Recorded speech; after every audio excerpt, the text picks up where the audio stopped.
Good evening. It's October 1st, 2014. This is the Tri-Town meeting. I am Larry Delaney of the Bolton Selectmen.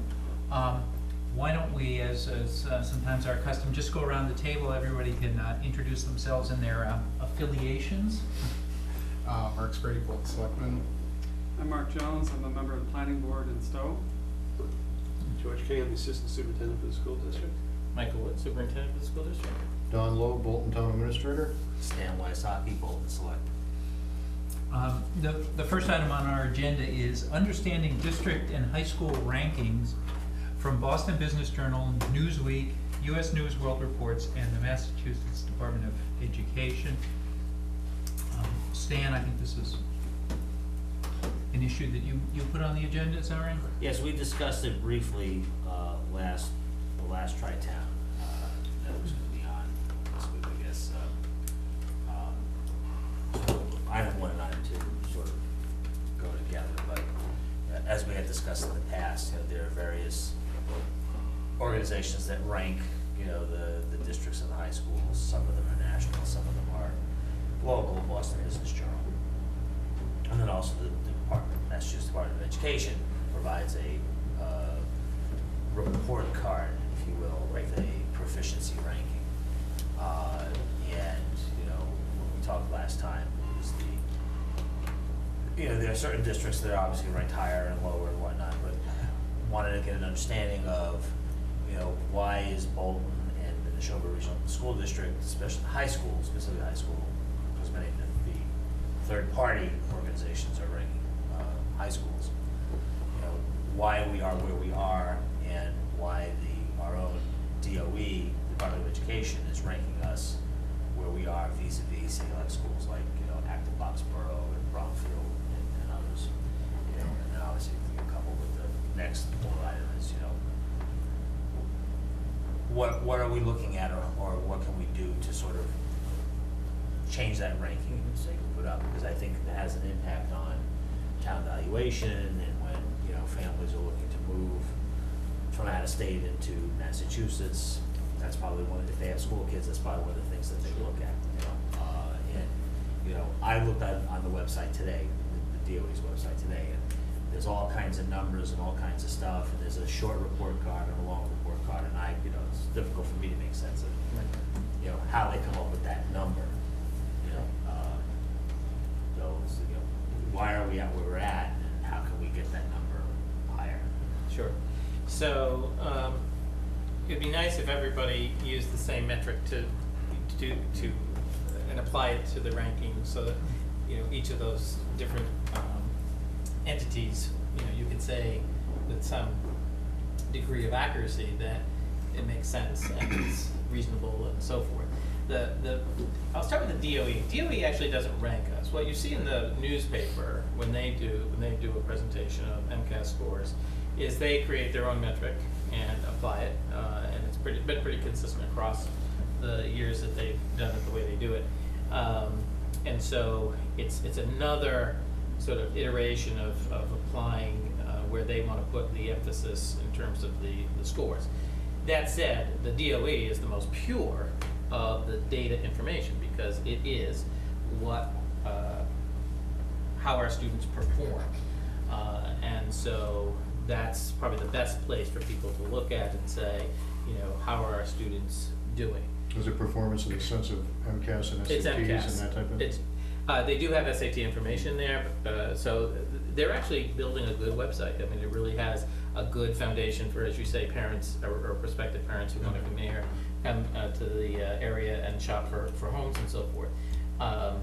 Just as an aside, the same Boston Globe that uses that data to rank school districts just ranked communities, and they had one today for best bang for your buck based on school districts, and we were ranked in the top 10% of the Commonwealth. So it is data that prospective parents will use, and so it's very important that people pay attention to it, and I think it makes sense. So our district has had some. We just looked at the data at the school committee level, and we are consistently improving, and they start at third grade in terms of the assessments, and they consistently improve. And the data definitely shows that our students compare to the same communities that we like to compare ourselves to. Some pluses and minuses over the years in terms of particular classes, and we use that information to inform what we want to do to address that. So in terms of instruction, staffing, programming and so forth, that helps us a lot, because it tells us where we need to make sure that when we deliver the curriculum to different groups of kids, we're going to get the same or better in terms of results. And that's what the MCAS is really designed to do. It's designed to tell us, for the most part for us, it'll tell parents how their own kids perform relative to our curriculum. But for us as educators, it tells us, are we able to deliver that curriculum to a new group of kids at every grade level each year, and deliver it with reasonable accuracy to get the same results or improve and get better at it. So our data and what we're looking at, and I'll jump to the U.S. News and World Report, because I'm not as familiar with the other ones that you mentioned. I haven't seen the Business Journal one, so I don't even know if we rank in that one or not. But the U.S. News World Report ranking is kind of interesting.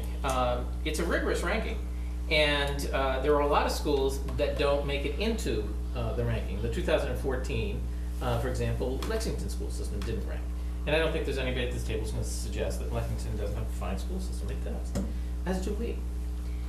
But because the first step, it has 3 steps to sort of get into the rankings and then continue to get to a point of being ranked, you actually have to demonstrate that your kids are improving in the subgroups. And one of the best things that came out of, and there aren't a lot of things that came out of No Child Left Behind, but one of the best things that came out of No Child Left Behind is that for educators, we were forced to look at all kids.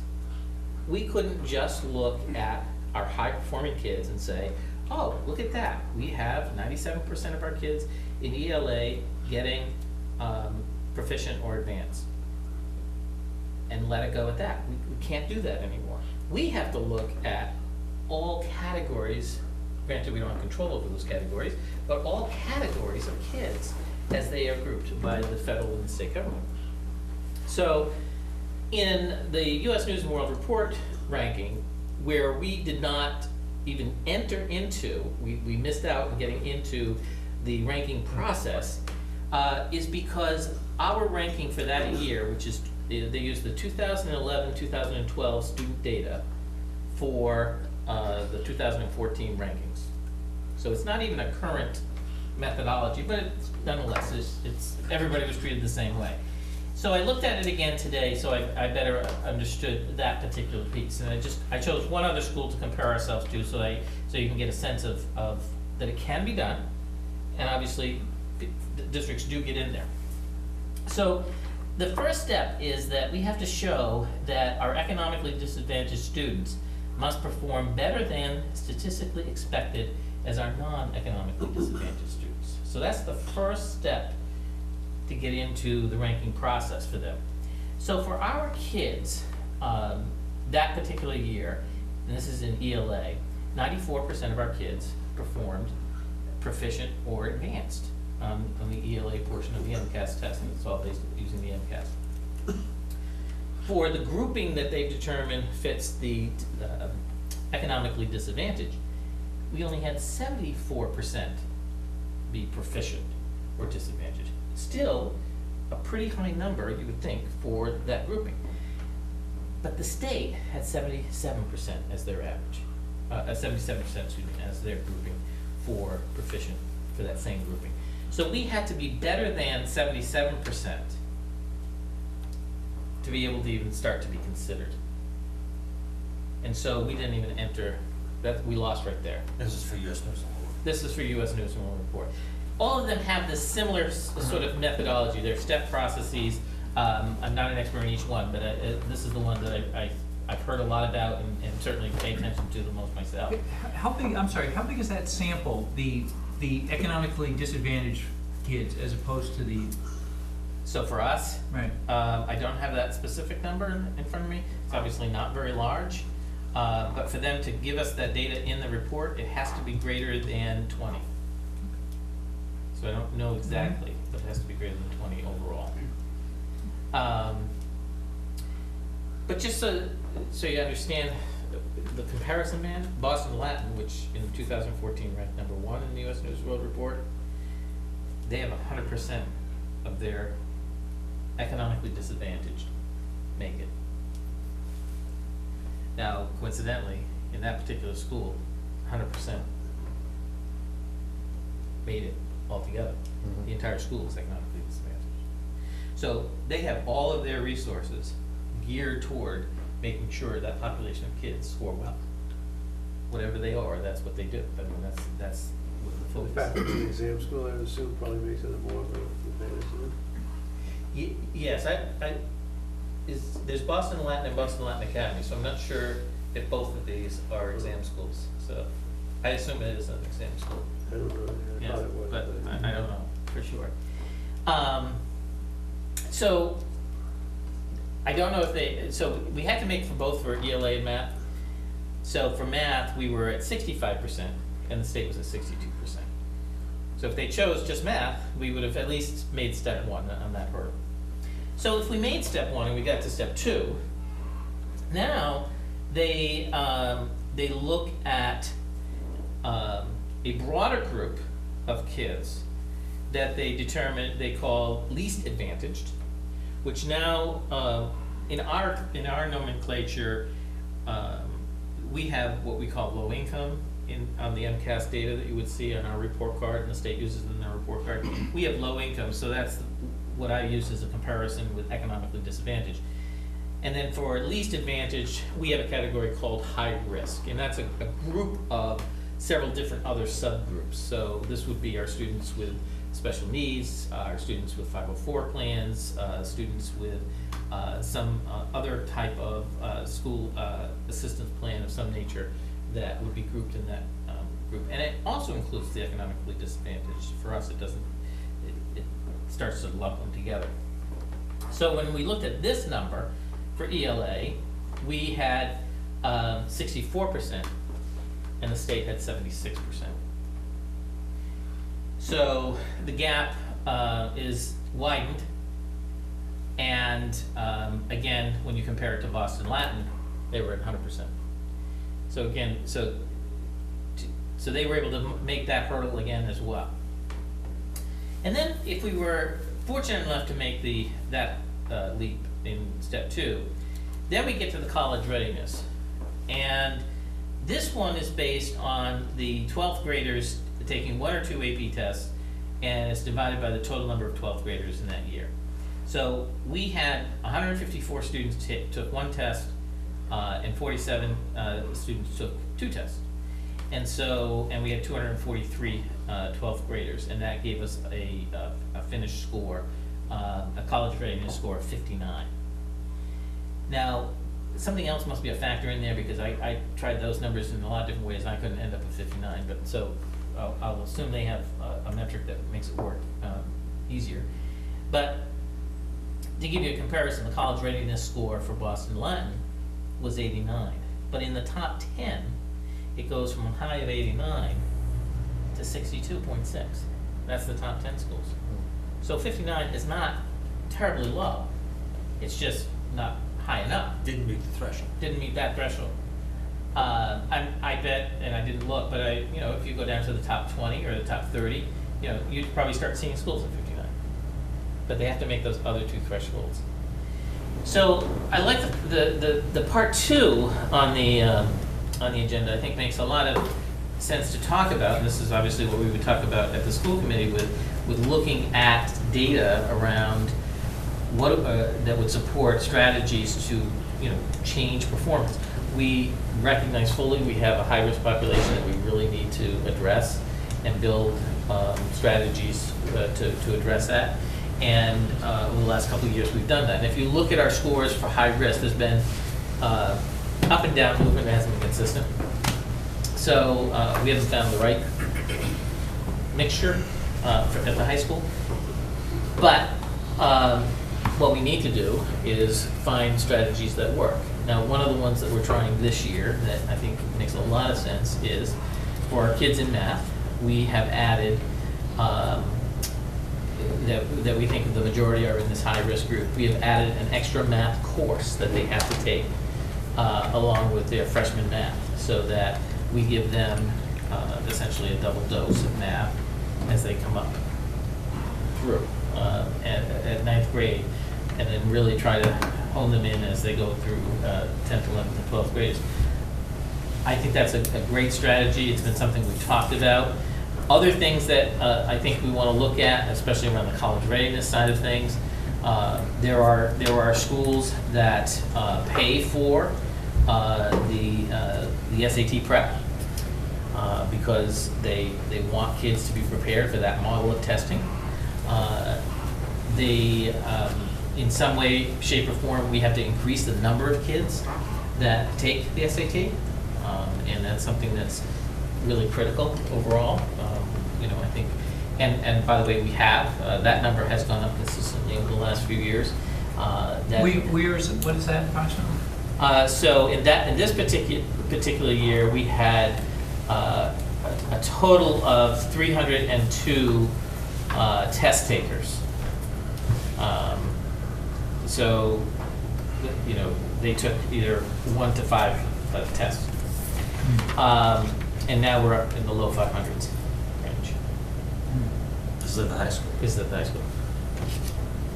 Because I was looking up on the SATs, Stan always mentions Acton Boxborough, and I looked at their profile, and I could not believe their average SAT scores. I mean, they're putting up very big numbers in a very large school with lots of, like 96% of the kids taking the SATs, and I think it just seems very challenging. Like, how can you, if their scores are averaging 30 or 40 points higher than our average, that's, I don't see the route to get there. Right.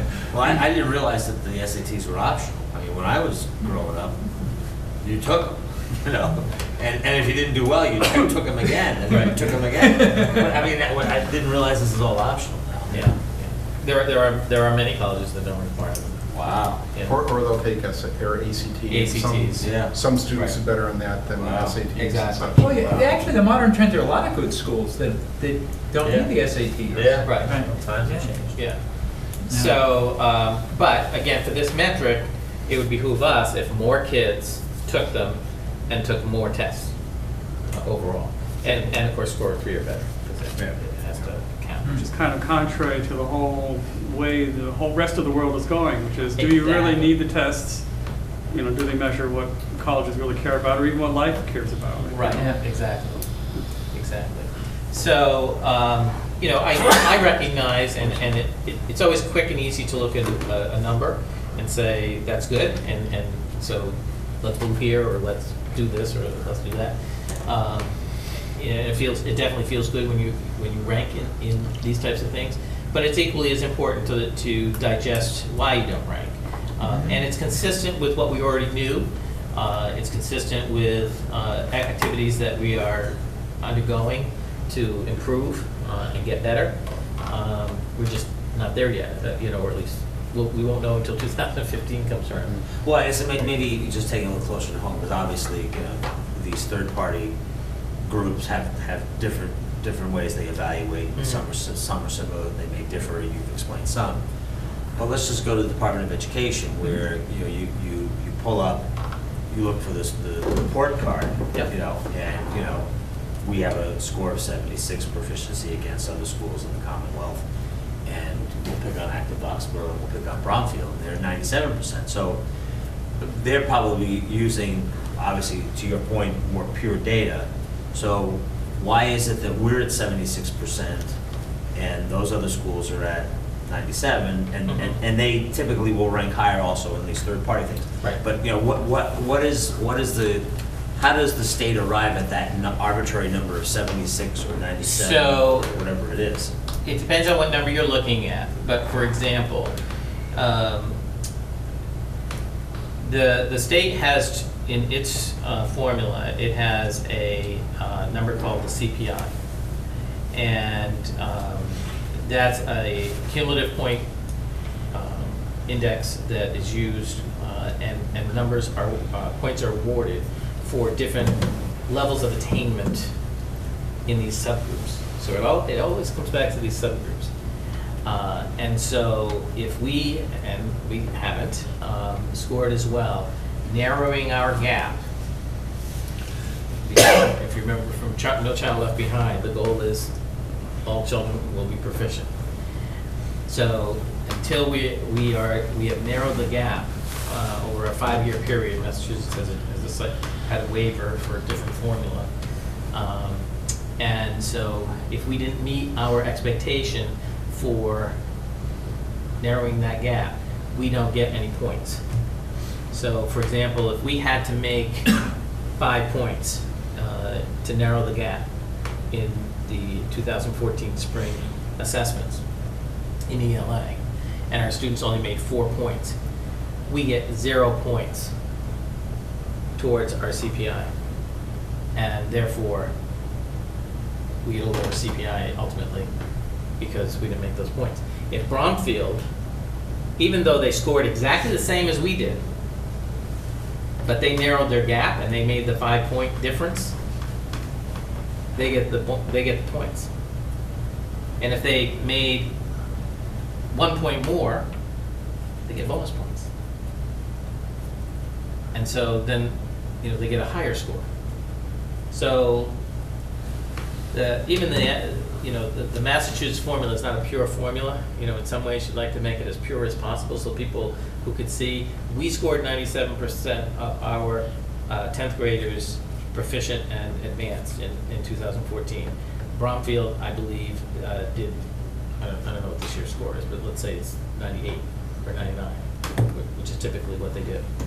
We're 2 points away. But because this subgroup component, if we didn't make the same gain that we're supposed to make, we essentially get no points awarded to this final score, and our CPI is lower. And that's what you'll see also, and that's what they will use to compare schools. Because that tells a broader story. It tells you that very possibly you're not addressing the subgroups the way you should be. Right, but when parents are looking at this and they look it up, what they see is the big number. Sure. They're not necessarily delving down. Even the Right. short one is multiple pages, and then I looked at the full one, and there's just page after page after page of fine print and all kinds of numbers. So, they're not going to understand that as nor do I. So, there's points awarded, but we're talking about 23 points, between, and obviously there are a lot of schools that have the same proficiency rate. So it's not necessarily a linear, Right. linear down the peak, because Right. both Bromfield and Acton Boxborough both at 97, and there are a bunch of them that are 95, that kind of stuff. So, have you identified what we need to do in order to get that number, which is unfortunately maybe it's a derived number, Right. just like the tax rate is. Exactly. But Yep. just like the Good tax comparison. rate, everybody's focusing on that number. Right. Right? Right.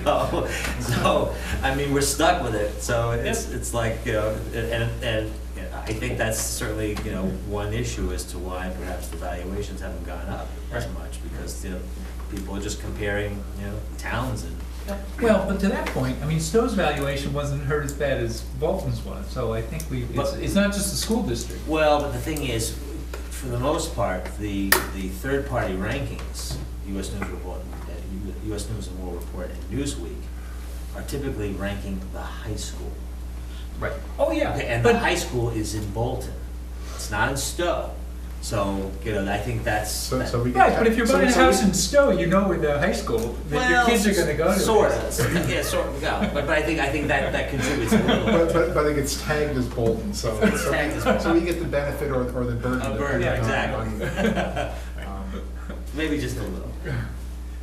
so you talked a little bit about some of the performance stuff you're doing at the high school, but and are you also then migrating that doing stuff in the elementary schools to try to Absolutely.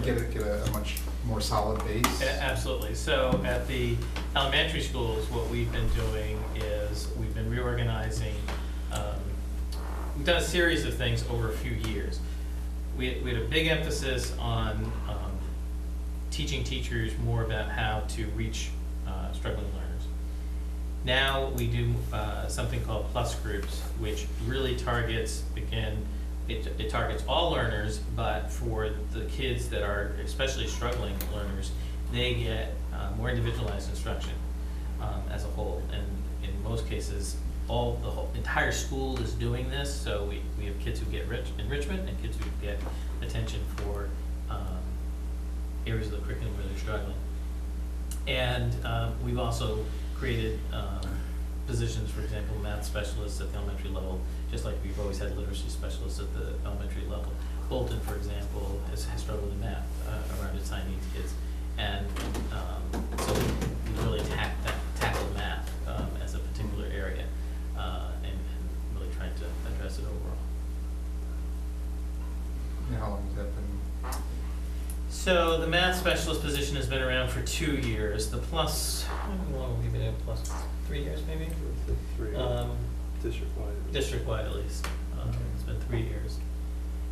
And, interesting things, like, so Florence Sawyer this year, of the last 4 years, had the highest points awarded that it ever has. So, it's 1 year. It has trended up each year, but this year was 2014 was a particular banner year. So we're hoping that suggests there's a trend, that we are gaining traction, and it's moving forward to address what we want to address.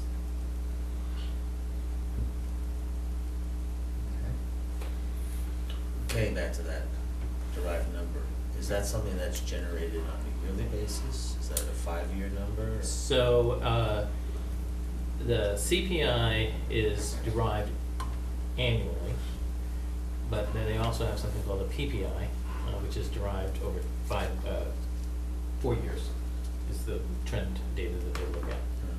And the CPI is the number that I'm referring to, which is I think so, yeah. the scorecard or Right. report card. Right. Both are on there, but you'd have to, the CPI is on the front one, so I'm Right. sure that's the Right. number you're looking at. Yeah. And when do they recategorize those numbers? Is it at the end of the school year? Is Well, this? CPI is a direct result of just the scores of the individual MCAS tests combined.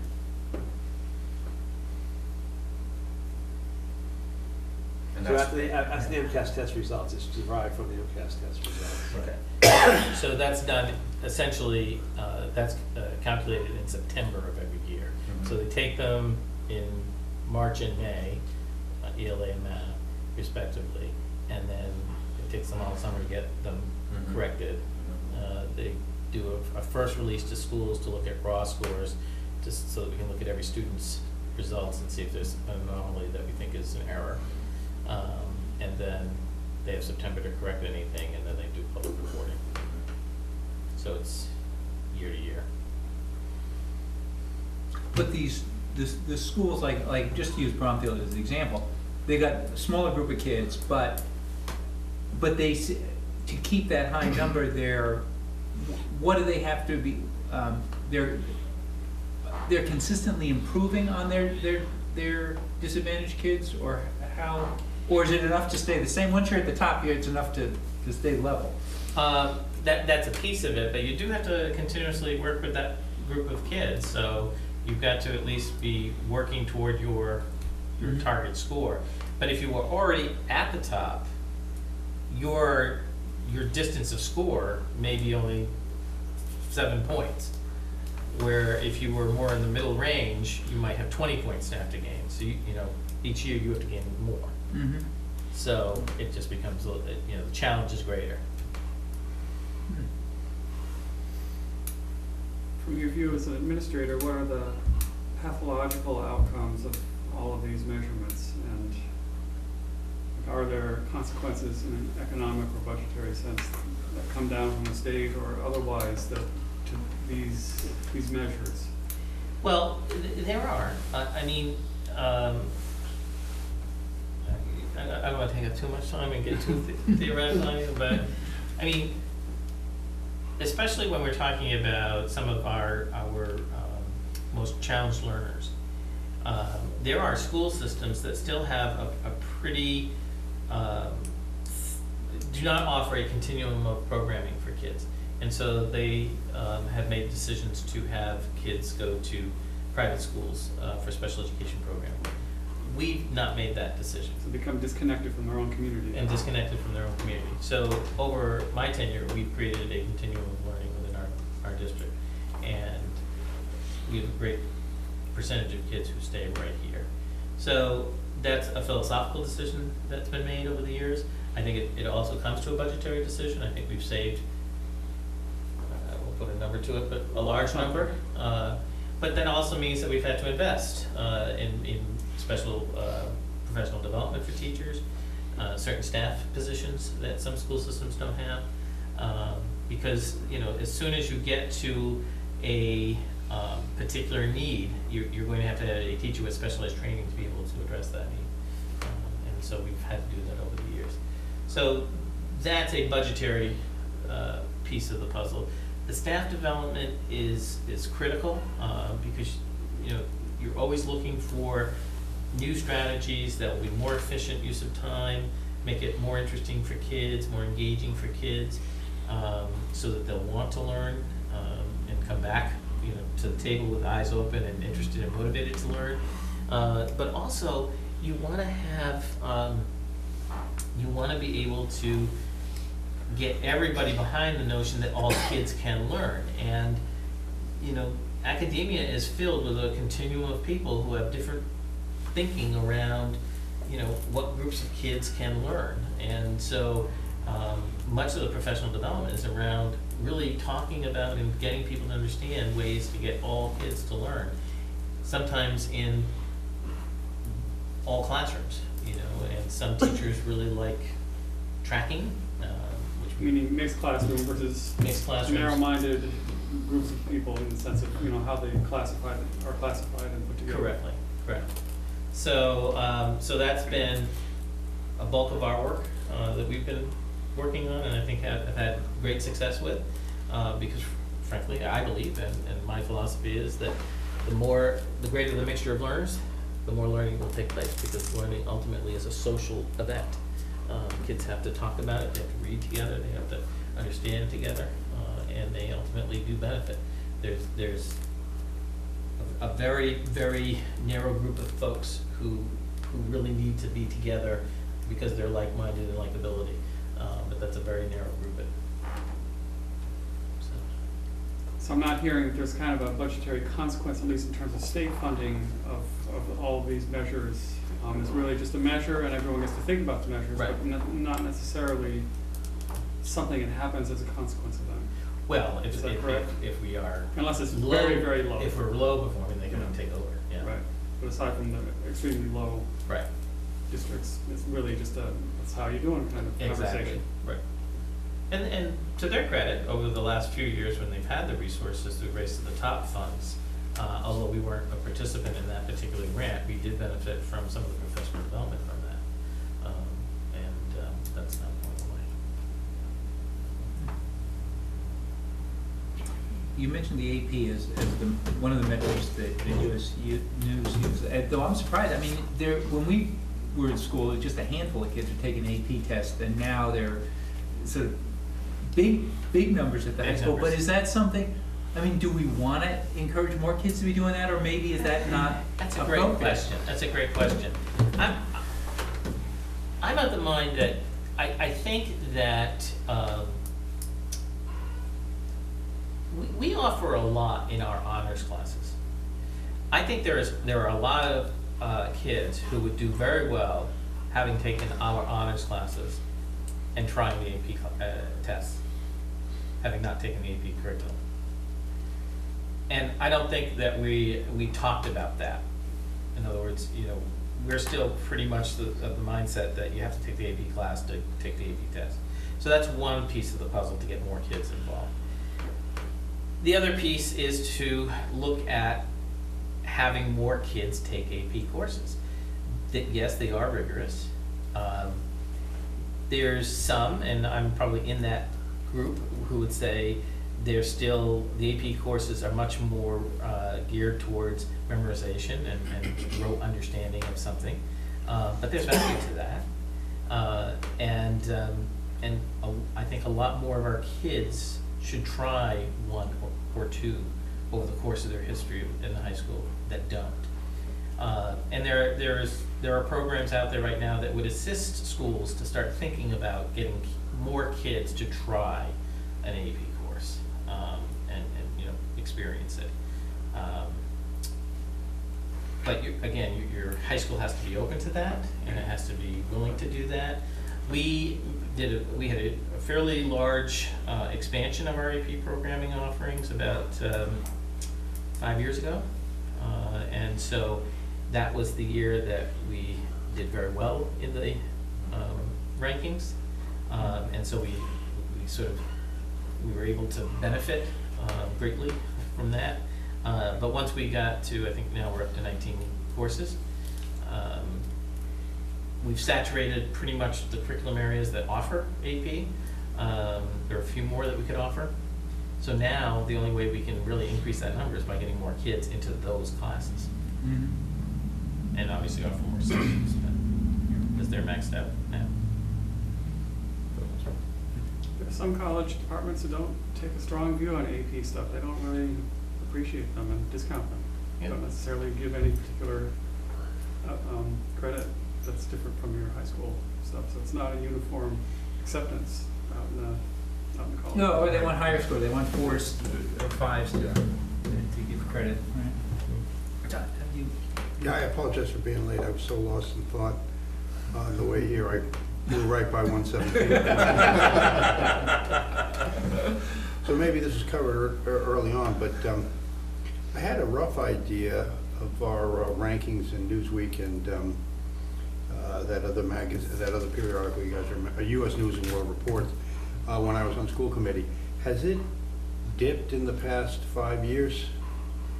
Well, U.S. News and World Report in this last round, we didn't even make the ranking because of we didn't hit the benchmark for the first step of getting into the ranking process. Which was again? Essentially, we did not have enough of our students that in the economically disadvantaged group score as well as the state in that same group. And but I'm looking for a trend here. Has it been going down every single year? Was this an aberration? What's the That particular group has been a challenge for us for the last few years.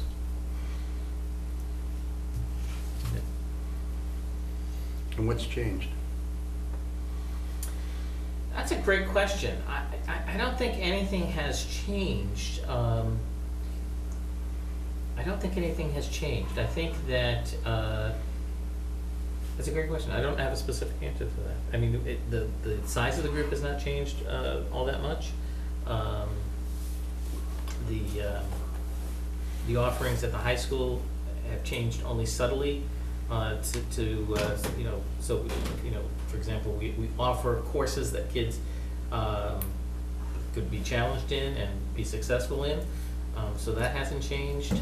We had a couple years where, through the tight budget years, where our class sizes were larger, and that was strained a bit, but not overly large. I mean, we were at 24 instead of our usual 21-ish. Has the population changed? The subject population? Not dramatically, no. So we're talking about a delta. Well, I mean, I was going to say, has the elementary schools that they're coming from changed? Has that mix changed? I'm just trying to think of like the data. I don't want to point fingers at any town or anything, but It I mean, really it's. hasn't changed, our No, demographic. Let's just pick No, one no, of the towns. but it is, I mean, you can't treat all of the incoming Right. freshmen as No. a homogeneous That's the same, group. that's right. And No, so that kind of tracking, especially even, if you see a dip like that. Right. If anything, what's been interesting is there's the, looking at the economically disadvantaged, it's become a little bit more even across the three towns. Mhm. So, we used to see one town had a larger population of disadvantaged, economically disadvantaged OES, but it's slowly getting more and more even. And overall, for example, our free and reduced lunch has not increased as a total of the schools, but it has decreased dramatically at one of our elementary schools, and the bubble is now solidly in our middle school. I was gonna ask you, how does the state make the determination as to who falls in that category? They use the poverty figures. But how do they associate that with a particular kid? Free and reduced lunch. Oh. So, and now it's all electronic, so any information that the state has, they tell us. It's confidential, but it's confidential. they're able to. Okay. They'll tell us who's eligible, and Mhm. we're able to put them right on. So overall, the delta, that's what I'm trying to get at here, is it markedly decreased with these periodicals? Are they, other than this one instance, or it's been a downward trend? That's the sense I'm trying to get. Maybe, as I said, you covered this the early part of this meeting, I'm sorry.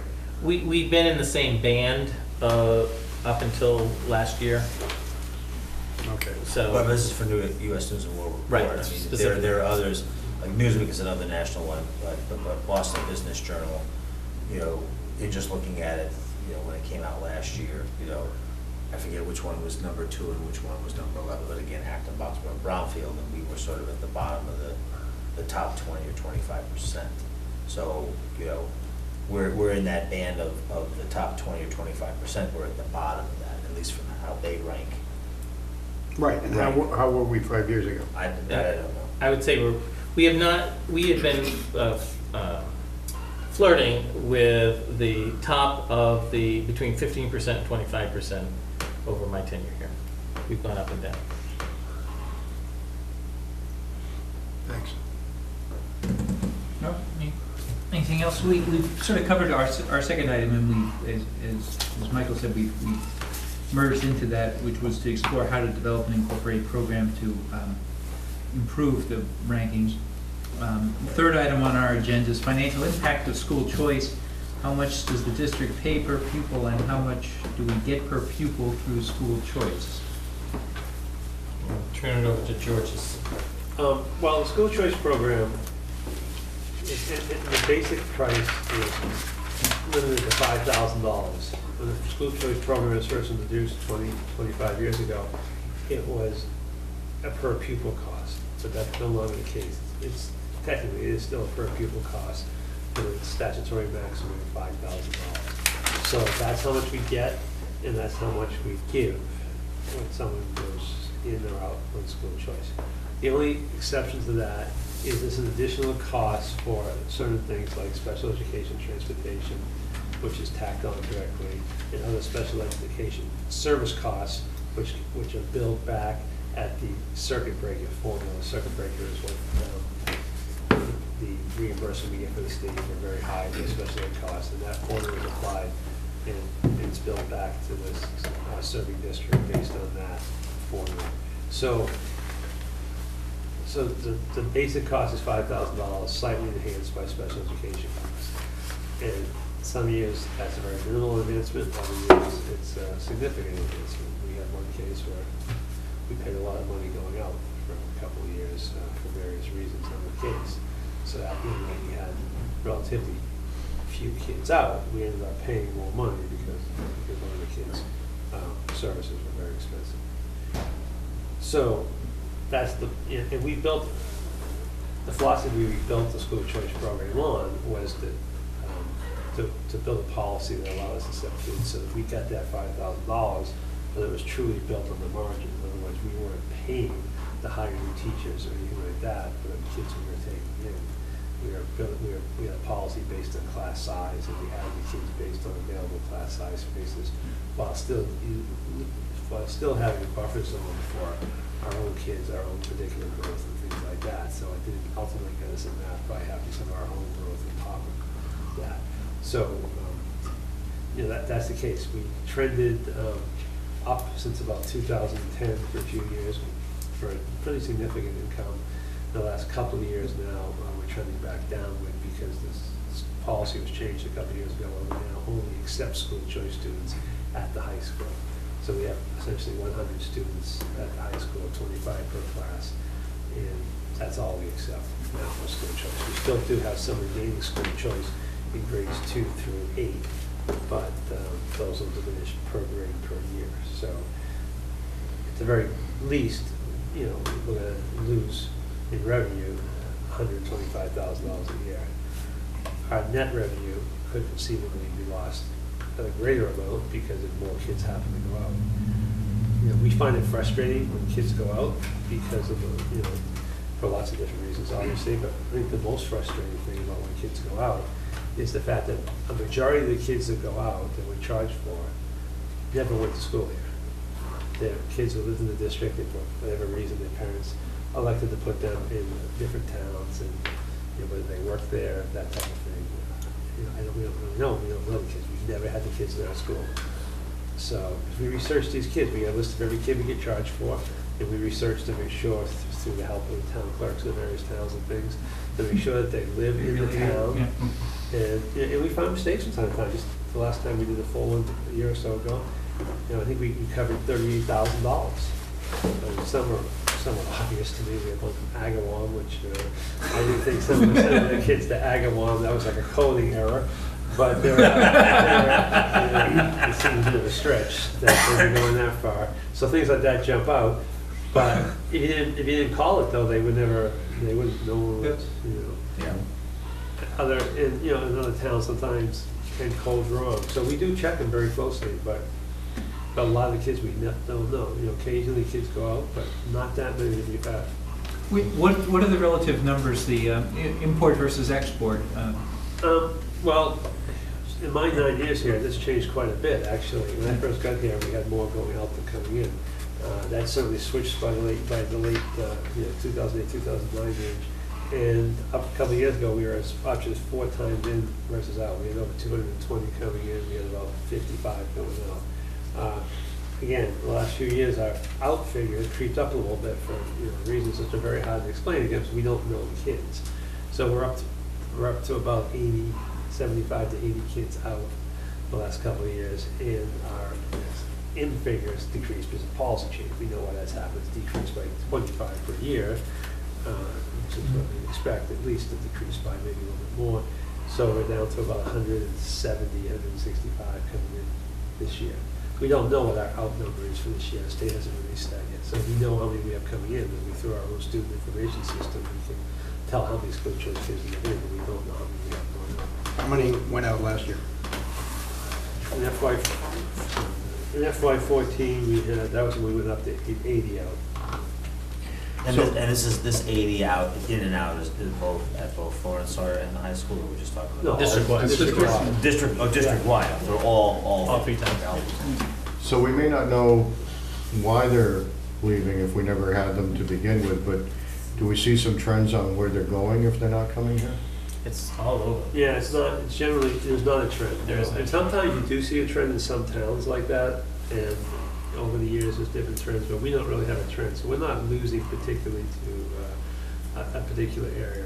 So that's why I say it seems more of convenience, whether they have grandparents, childcare, parents working, things like that, in those particular towns.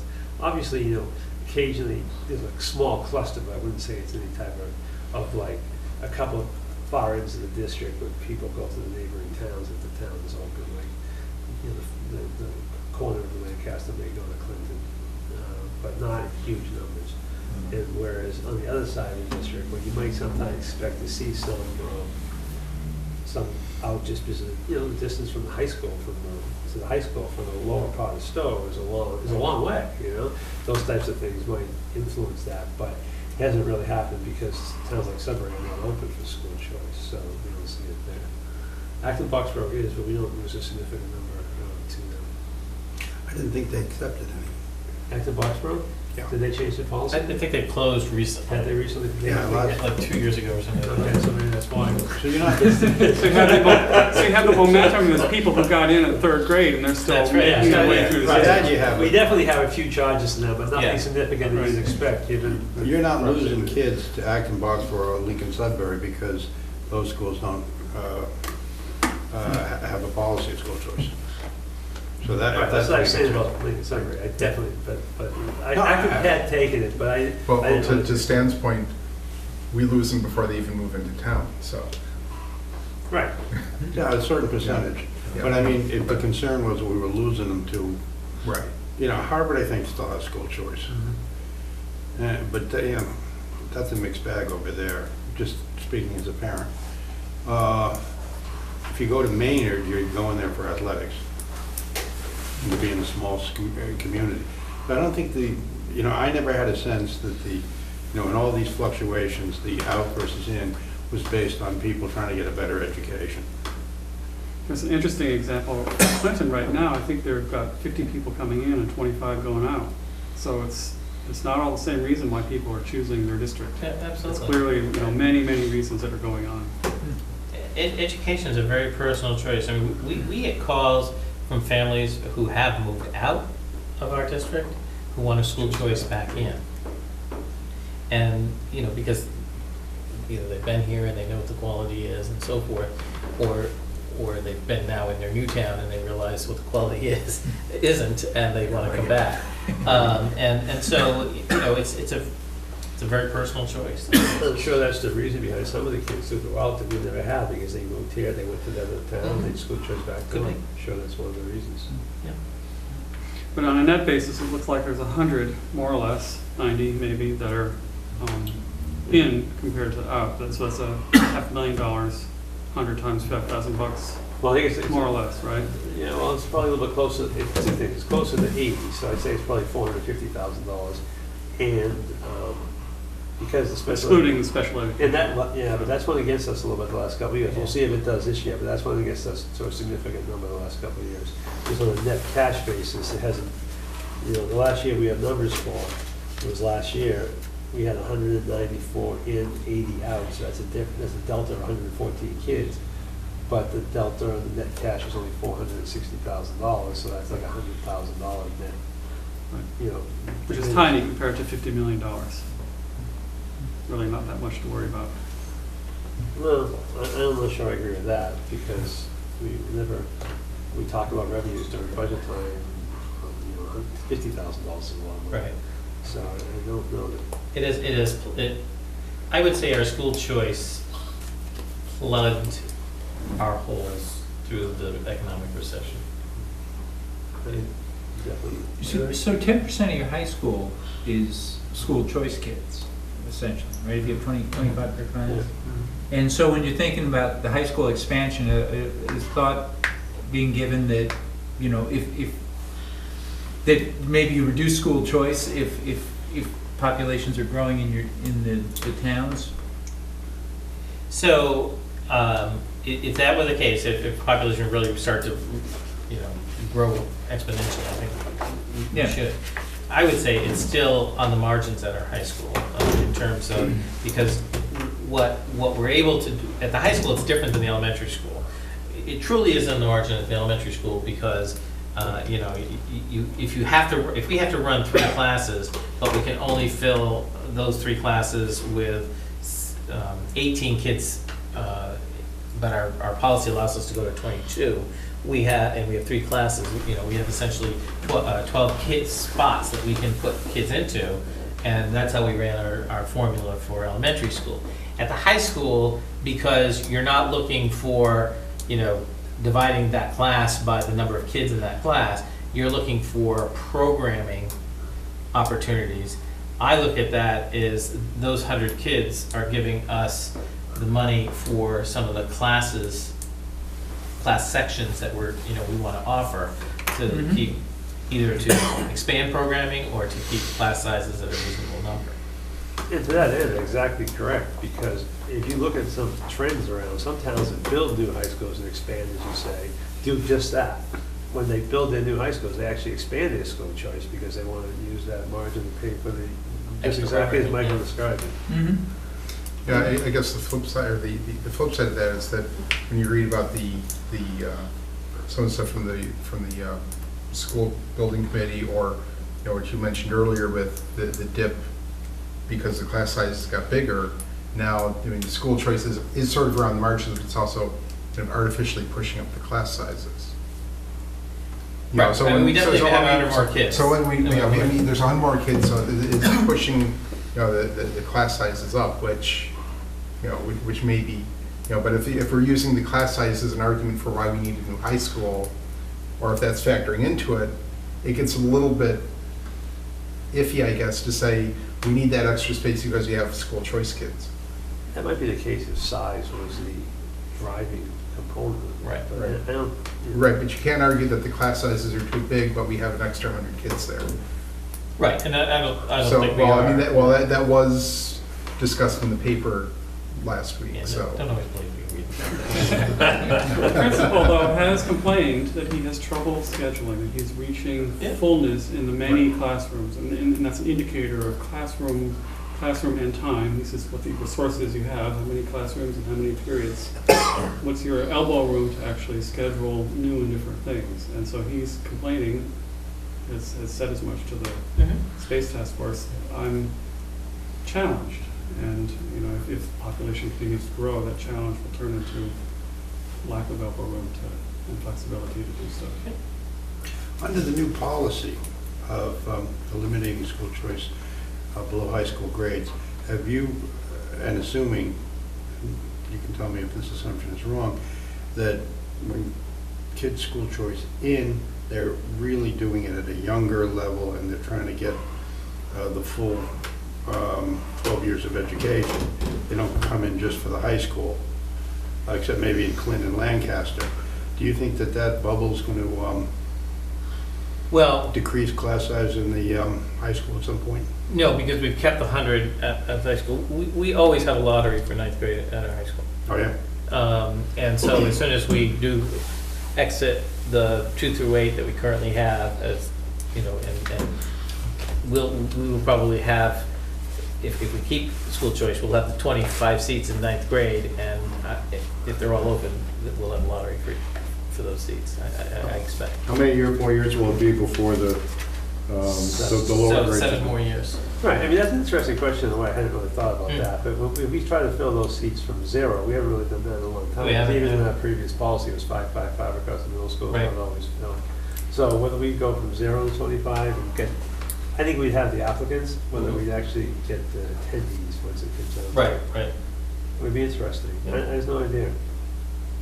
Yeah, I mean, we do have, when we have a lottery, we go through the names and seat the ones that we have room for, and then we keep the list of names, and, through October 1st, if for some reason somebody doesn't take a seat, we go through the list and invite them back in. We've had people come as late as September 30th. It was meaningful for them to come here. What's the waiting list size? Right now, it's 0. We just went through it, and we took our last. But we are full. It was And late in the wonderful. game. It's like in the game, yeah. But they want to come. Yeah. So the I mean, total population this year at the high school is now, after everyone's settled in? I haven't checked it for a couple of weeks, but it was, school choice? School choice of the Well, whole. all kids. Overall, we're at 1,087, And last year it was? 1,033, 1,019 last year, so we're at We had a very large 8th grade class. Yeah. Maybe I asked it wrong. What was a lot of your participants this year? I mean, you had 100. So in total, we had, we only had a lottery for ninth grade. I think we had, when we started, we had 11 more that were on the lottery list That didn't make it. that didn't make it. Yeah. And I want to say, that just with the, filling it at the last minute, from a very competitive high school too. So, I mean, it's people who want to come from Neshoba for whatever reasons, and they're willing to give up their particular seat in a particular very competitive high school. So it feels good when that happens. They're coming for the right reasons. All right. And instead of going with the straight 25 each Mhm. year, would it make more sense to do it to get the incoming class size to a certain number?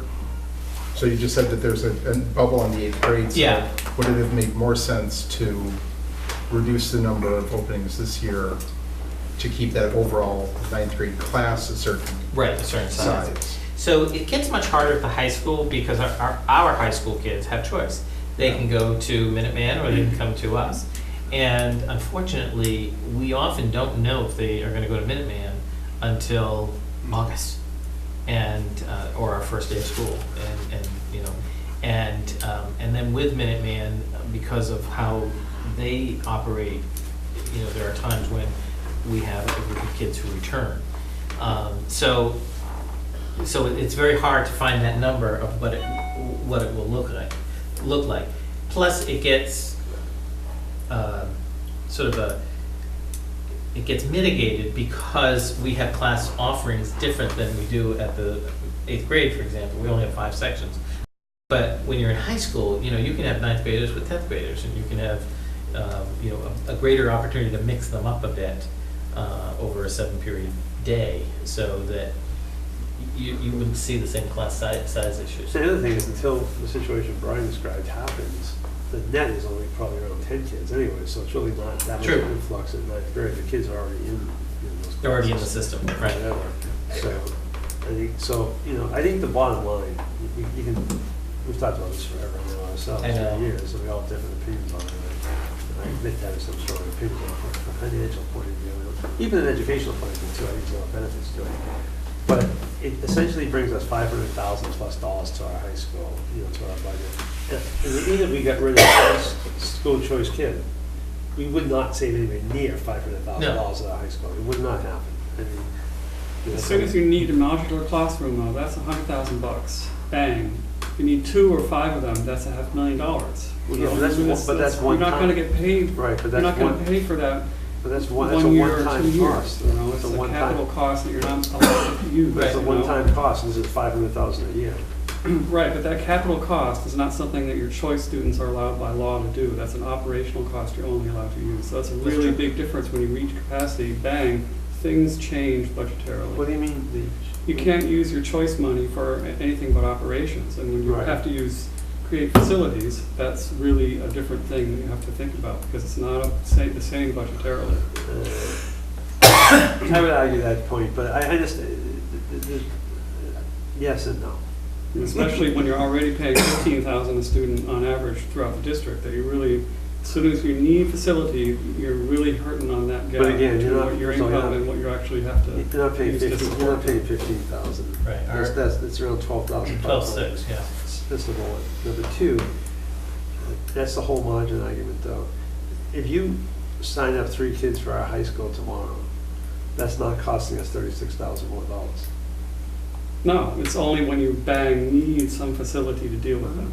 You Right. run out, and that Right. doesn't happen immediately, it happens Right. over time when, But we're can't not- do X, whatever X is. Right, but we're not increasing with this, it's level, so that's why it's level both in terms of revenue and student population. Right. I mean, it's a simple mathematics to do it, but let's say we did eliminate the 100 students. So on average, our teacher salary is $70,000. Right. So we'll eliminate 4 teachers, $280,000. We've still got the $220,000 that we're getting from school choice. Right. And we'd most likely still need the space, because the space is being driven by a particular program issue we don't have space for. And I just don't believe you even get rid of 4 teachers, do you? Probably not, maybe. Who knows? Maybe. But it'll all be choice, it'd be Right. choices.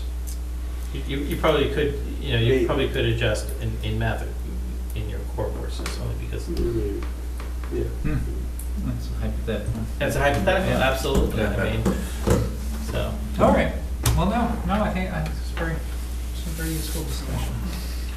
So our next, if we do meet, if we continue to meet monthly, then the next meeting, if we continue with our tradition of the first Would Wednesday be of in the month, Stowe? would be in Stowe on Wednesday, November 5th. Well, the reason I was lost in thought on the way here, I was thinking about the arguments I have to make on my motion to continue a trial that's supposed to start November 3rd. So, if that motion doesn't get granted tomorrow, you can have, I'll throw open the town hall to you and stuff. I'm not sure I can make it. The school committee, we have a number of school committee that will be away at a conference, so that November 5th isn't gonna work for us as well, and he's not gonna be here. Well, then, his trial will be over by the 12th, so, I mean, we could. I might suggest, because November gets chopped up because of Thanksgiving and elections and Veterans Day and so forth, that we meet in December, because I think we'll be in the full throes of our budget season by then, and it might be then nice to hear from where all three of you are relative to budget, because I know we'll have topics in November. Unless the judge only allows my continuance for a month. Which is entirely possible. We'll be happy to host you on December 5th. I'll just leave the door open, you can just lock up and shut off. Well, what's the Wednesday? That first Wednesday in December. Well, doing things. That's the day after the election, is that what that is? Or is December it the 5th? following week? December No, 3rd. we're into December. Oh, It'll be December 3rd, it'll be the first Wednesday in December. Sounds good to me. All right? Yep. No, I Still think in that makes Stowe. sense, yeah. Still in Stowe, yeah. We'll leave the lights on. And a bag of food on the table. I throw some chips. Apples, apples. All right, well, very good. All right, thank you all. All right, Thank you. Thank you.